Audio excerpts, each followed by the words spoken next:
Assalamualaikum warahmatullahi wabarakatuh. Berjumpa kembali di channel InCap, Informasi Kepegawaian. Nah, jadi setelah sebelumnya kami share tentang pembuatan SKP 2024 bagi JPT atau Pejabat Pimpinan Unit Kerja Mandiri. Kali ini kembali kami share itu SKP 2024 bagi JAJF. Nah, jadi JA-nya ini jabatan administrasi ataupun jabatan fungsional. Nah, jadi sebenarnya itu SKP ada dua model. Yang pertama itu model JPT dan yang kedua itu JAJF. Nah, jadi kali ini akan kami share bagaimana caranya melakukan pembuatan SKP 2024 bagi JAJF di aplikasi e-kinerja BKN. Oke, lanjut. Nah, jadi yang perlu diperhatikan sebelum kita membuat SKP 2024 yaitu di data pribadi. Nah, jadi di sini kita pastikan data-data kita sudah benar semua, misalnya nama, kemudian gelar depan, gelar belakang, kemudian jenis pegawainya apa, seperti itu. Dan yang terpenting itu di unit kerja di sini, unit kerja PNS. Nah, jadi unit kerja di sini itu mengacu kepada unit kerja terkecil di dinas kita. Seperti itu. Jadi, kalau misalnya kita berkantor misalnya di dinas A, itu di dinas A itu masih ada unit kerja di dalamnya seperti misalnya seksi atau bidang atau subbagian. Jadi, kita pastikan sudah berada di unit kerja yang benar di sini. Seperti itu. Jadi untuk memastikan kalau misalnya kita sudah berada di unit kerja yang benar, itu adalah kita lihat di data atasan. Nah, jadi kalau di sini yang muncul data atasan kita sudah benar, berarti itu sudah pas untuk unit kerjanya. Tetapi kalau misalnya data atasan yang muncul di sini itu tidak sesuai dengan keadaan yang ada di kantor Bapak Ibu saat ini, berarti nanti bisa diedit di unit kerja di sini. Nanti sisa diedit profil, kemudian masukkan beberapa karakter untuk mencari unit kerja yang sesuai. Dan setelah itu cek kembali data atasan. Nah, di sini sudah muncul dan sesuai, barulah kita melangkah ke pembuatan SKP 2024. Seperti itu. Nah, jadi di sini saya contohkan di sini sudah sesuai data atasannya. Lanjut kita menambah periode. Nah, jadi di sini untuk menambah SKP 2024 kita bisa menekan di sini untuk tambah periode SKP yang ada di sudut kanan atas. Nah, setelah itu akan muncul form seperti ini, form tambah SKP. Nah, yang perlu kita isikan di sini hanyalah periode awal, periode akhir, dan pendekatan. Nah, untuk yang isian di sini mulai dari unit kerja kemudian atasan, itu di sini akan muncul secara otomatis sesuai isian di profil tadi.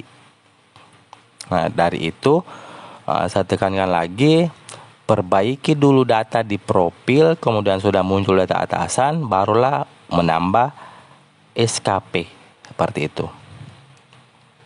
Nah, jadi untuk menambah SKP 2024 di sini periode yang kita masukkan itu 1 Januari 2024. Kemudian untuk periode akhirnya kita masukkan 31 Desember 2024. Kemudian untuk pendekatan itu kita pilih kuantitatif. Nah, jadi ini sebenarnya tergantung dari Bapak Ibu mau gunakan pendekatan kuantitatif ataupun kualitatif. Nah, di sini ada penjelasan. Itu kuantitatif itu adalah targetnya berbasis angka dan kualitatif itu tidak berbasis angka. Oke, jadi kalau di sini sudah diisi, itu kita tekan tombol OK di sini. Nah, setelah kita tekan tombol OK, itu akan muncul daftar SKP seperti ini. Nah, di mana untuk SKP 2024 akan berada di bagian paling atas atau di baris paling atas seperti ini. Nah, di mana di sini sudah muncul periodenya sesuai yang kita inputkan tadi, itu dari 1 Januari sampai 31 Desember 2024. Nah, di sini statusnya masih draft.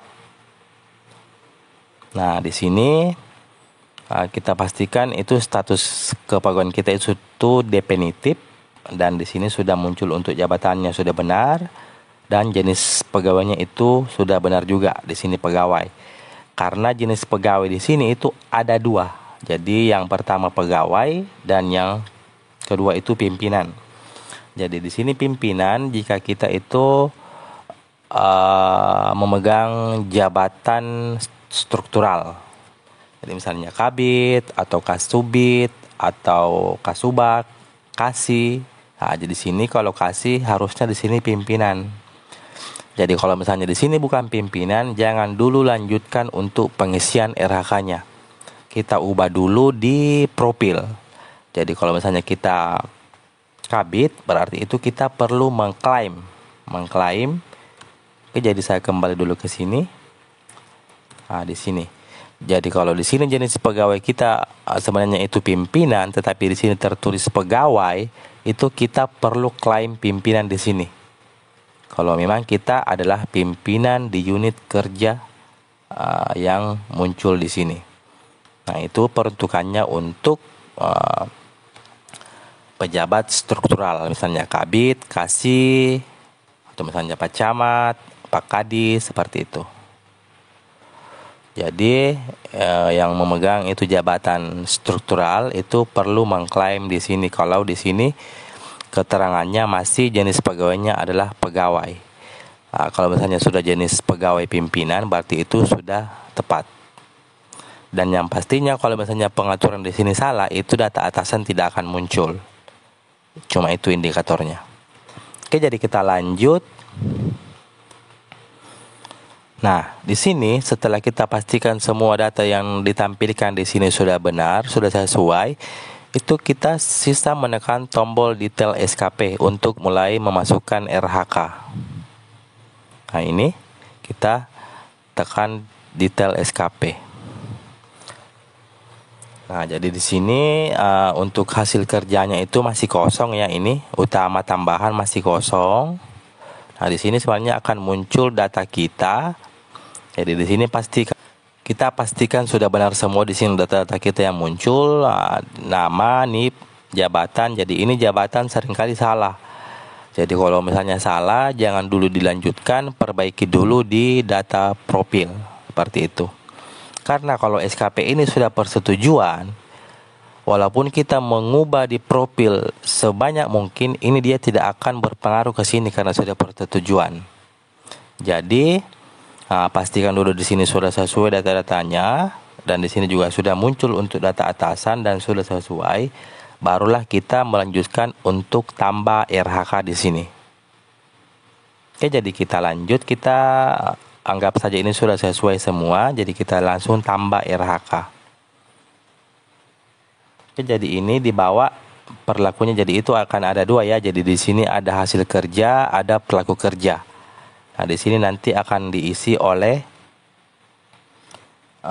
atasan sesaat akan menyetujui SKP yang kita ajukan. Itu nanti akan ada di bagian belakang. Oke, jadi kita lanjut tambah RHK di sini. Nah, jadi ini adalah tampilan form tambah RHK untuk SKP JA-JF. Jadi itu beda dengan SKP JPT. Di sini tadi ada klasifikasi, itu tertaut dengan organisasi atau yang individu. Kalau kita di sini untuk SKP JA-JF itu dia tidak ada, karena memang kita kan tidak kalau kita JA-JF itu atau misalnya kita pegawai, sebenarnya jenisnya pegawai itu dia tidak akan muncul di sini.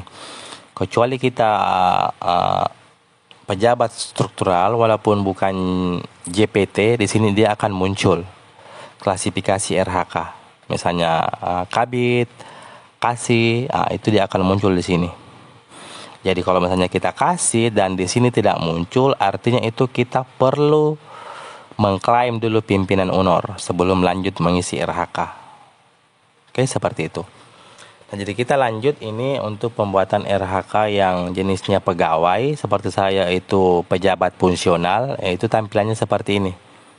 Jadi di sini akan ada muncul rencana hasil kerja atasan yang diintervensi, kemudian jenis RHK-nya apa, kemudian apa di sini rencana hasil kerja yang akan kita lakukan atau yang akan kita realisasikan selama 1 tahun ke depan. Jadi seperti ini, kalau kita mengklik rencana hasil kerja atasan itu dia akan muncul seperti ini. Jadi di sini kita sisa memilih yang mana yang sesuai dengan RHK yang akan kita inputkan. Nah, jadi kalau misalnya ada Bapak Ibu yang mengklik di sini tetapi belum muncul, itu artinya atasan Bapak Ibu itu belum membuat RHK atau mungkin belum membuat SKP-nya. Seperti itu. Jadi kalau misalnya Bapak Ibu sudah mau membuat dan di sini tidak muncul, itu bisa dikomunikasikan dengan atasan langsung untuk membuat SKP-nya agar kita sebagai bawahan itu bisa membuat SKP. Karena dia ini sistemnya itu dari atas dulu membuat SKP kemudian ke bawah seperti itu.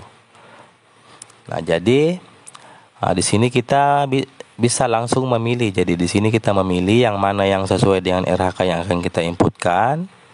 Nah, setelah kita memilih di sini untuk form yang kedua ini jenis RHK itu ada 2 pilihan, ada utama dan tambahan. Jadi di sini saya pilih saja yang utama.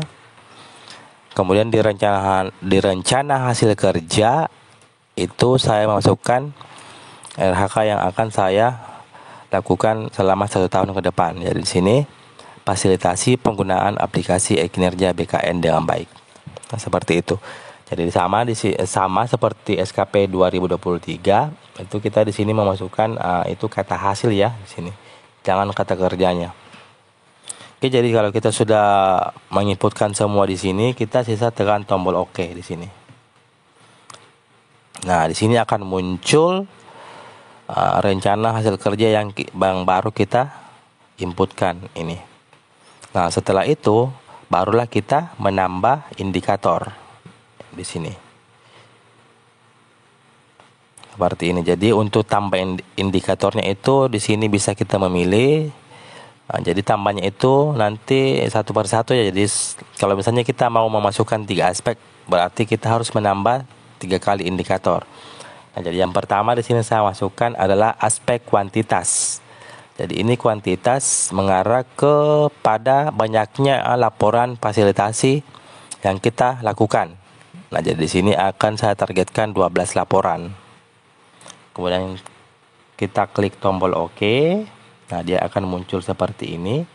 Nah, untuk aspek yang kedua, kita sisa mengklik lagi ini yang tambah indikator. Nah, setelah itu kita pilih di sini untuk kualitas. Kualitas itu mengacu kepada persentase fasilitasi yang dilakukan. Berapa untuk persennya. Jadi di sini saya targetkan 100%. Kemudian tekan tombol OK lagi. Nah, akan muncul seperti ini. Nah, kemudian kita bisa menambah indikator kembali dengan mengklik tombol yang ini. Aspek yang ketiga itu kita masukkan aspek waktu. Nah, karena untuk fasilitasi ini saya lakukan selama 1 tahun, jadi di sini saya targetkan 12 bulan. Kemudian tekan tombol OK kembali. Nah, jadi ini untuk RHK yang pertama itu sudah lengkap ketiga aspek ini. Jadi sebenarnya berdasarkan arahan dari BKN Kanrek yang membawahi instansi kami itu, sebenarnya di sini tidak mesti 3 aspek. Jadi tergantung Bapak Ibu aspek mana yang nantinya itu bisa dipenuhi untuk bukti dukungnya, seperti itu. Jadi ini sekedar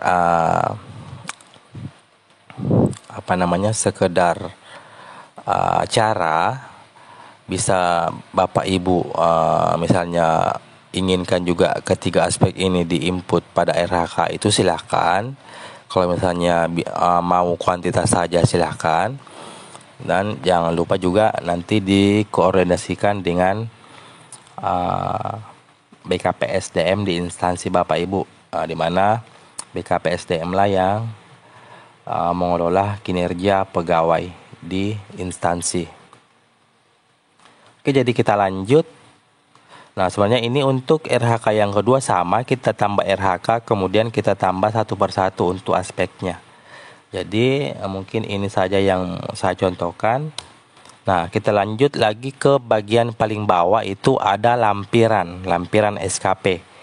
Nah, jadi di sini ada dukungan sumber daya. Jadi ini juga kita harus isi ya. Jadi ini kita harus isi karena ini bagian tidak terpisahkan dari rencana SKP tahunan, yaitu lampiran. Nah, untuk dukungan sumber daya ini kita isikan, kemudian skemanya juga kita isi, dan terakhir konsekuensinya. Jadi kita sisa menekan tombol edit. Nah, ini kita masukkan di sini misalnya 2, itu kita sisa mengenter, tidak perlu memasukkan angka 1, 2.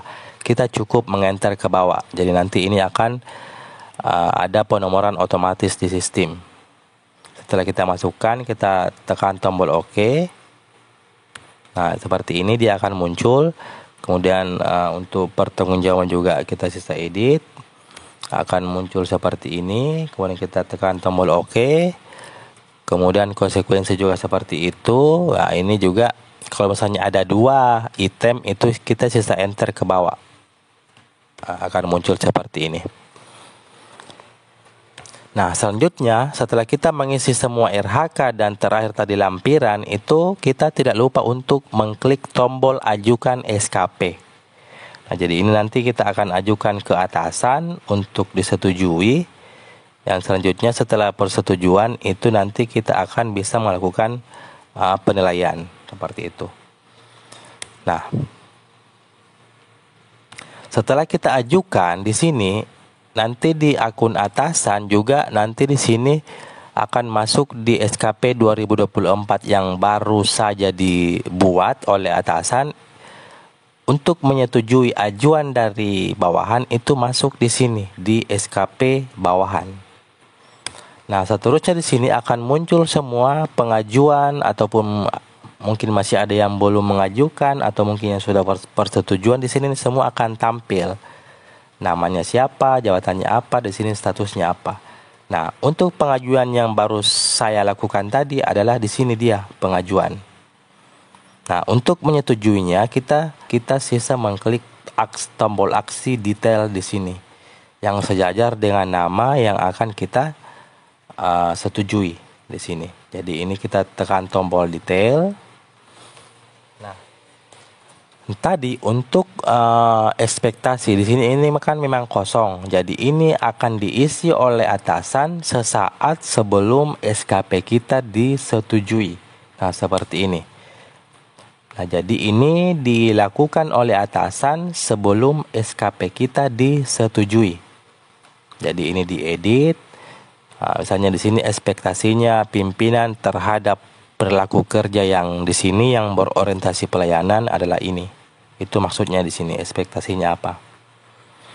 Jadi setelah semua ekspektasi di sini sudah diisi, barulah nanti atasan mengedit status di sini. Edit status, kemudian akan muncul form edit status seperti ini, kemudian memilih untuk persetujuan.